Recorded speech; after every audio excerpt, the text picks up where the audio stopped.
Hi there, it's John and welcome to the channel. It is the 1st of January 2025. Happy New Year to you. It is 4:57 a.m. The big blue mug of coffee, my first cup of coffee for the new year.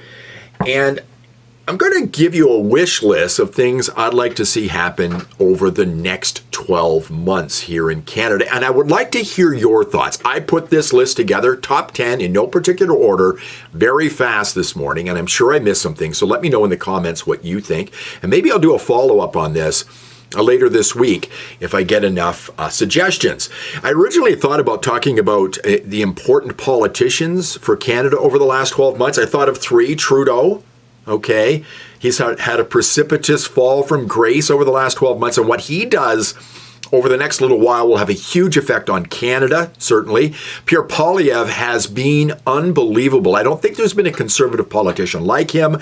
Why are the Conservatives doing so well in the polls? Why are they likely to win a huge majority? Because Poilievre has been outworking everybody. I don't think that's said enough. He has simply been outworking the Liberals and everybody else in government. And you have to hand it to the Conservative Party itself. All the MPs, they have been on message. And the other person that's been very important to Canada and will over the next several years is Donald Trump. He was only reelected in November. He's not even president, but he's having a huge effect on Canada right now. And I think a golden age is coming for Canada and the United States. I think Trump and Poilievre can do big things for our two countries. Good things are about to happen. But what would I put on my wish list for Canada?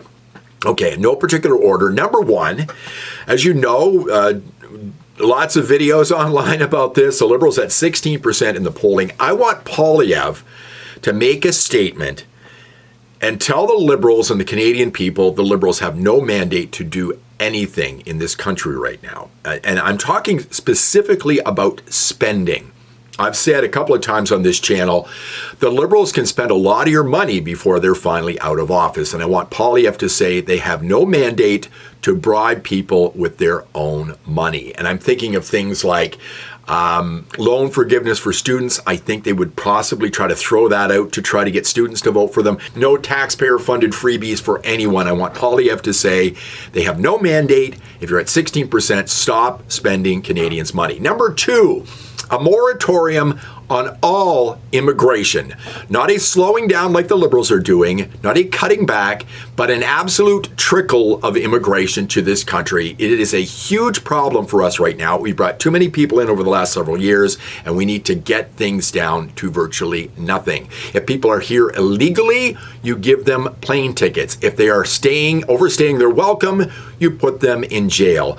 Only clear cases that are legitimate right now, but right down to a trickle when it comes to immigration.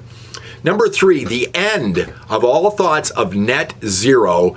No more pandering to the climate cult. This should be an easy one to do with the guy in the White House right now. No net zero. Number four, allow people to choose the car they want to drive. This kind of falls in line with number three, but the plan to phase out gas-powered vehicles by 2035 has got to end. Let the market decide. The current government says by 2035 there will be no gas-powered vehicles sold in this country. That's only 10 years away. It's a pipe dream. It's not going to happen. Number five, a commitment from Poilievre to end the experimentation on all confused children. Drugs and surgeries for little kids must stop. Other Western countries have already done this. We have not done this here in Canada. It has to be a commitment from Poilievre. And I think that needs to be done sooner before later.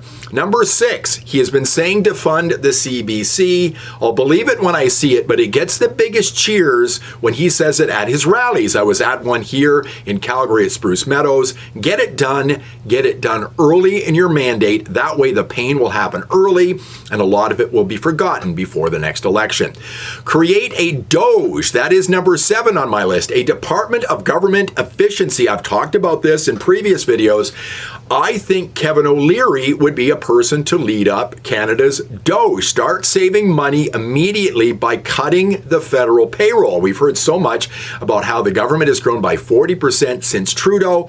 It can be cut by up to 40%. Do it early. Hand the pink slips out early. again, like I said, when it came to the CBC, do it early in your mandate, make the pain happen early before we get to another election. Number 8, demand merit-based hiring in government and demand all companies doing business with the government do the same. It's the best person for the job. I don't care what you look like, how you sound. If you're the best for the job, you get it. No job hiring in government based on DEI.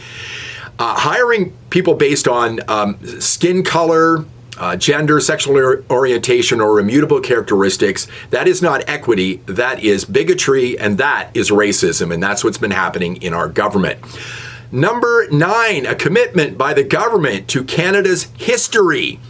Sure, we have our warts here in this country, but there's a reason why people come to Canada in great numbers. It's because we are better, because we are good, because our culture is better. No more pandering to Marxists who want to erase our history to try to tear our country apart. And number 10, I would love to see, and this is a tough one, a change to the Charter of Rights and Freedoms, eliminate Section 1. It's also known as the Limitations Clause.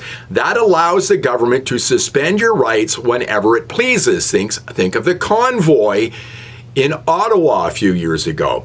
This will ensure freedom of speech, freedom of thought, freedom of belief, freedom of expression.